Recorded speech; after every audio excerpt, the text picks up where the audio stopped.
I have to say that this week's readings were very difficult for me in terms of content and thinking about science because it's something that I struggle with in terms of intellectual knowledge.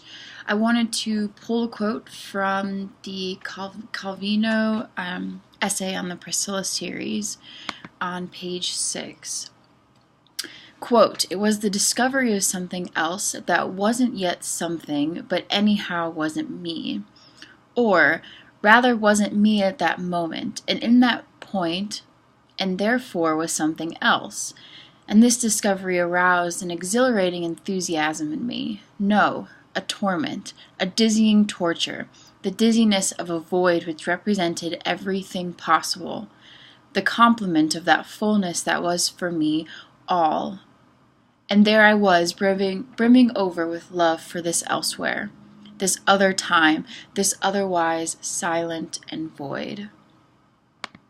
This really struck a chord with me, particularly in thinking about ideas of God, concepts of God, why does God exist, in correlation with what is self.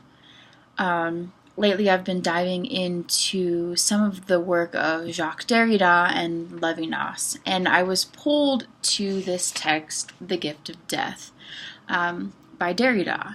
And in here he really talks about the encountering of the other as responsibility. And Levinas does talk a lot about this as well, but for Levinas, this face of the other, this relationship, is a symbol of responsibility that is only between humans. And I'm really struck by the Calvino piece because I'm interested to know in science the kind of ideas like around this of self that might come out of it, but also theologically and philosophically.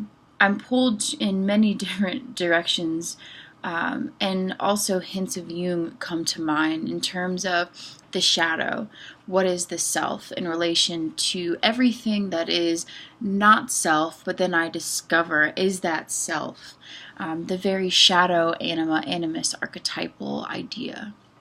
So those are kind of some ideas that toyed around in my head, and I look forward to talking with you guys about them.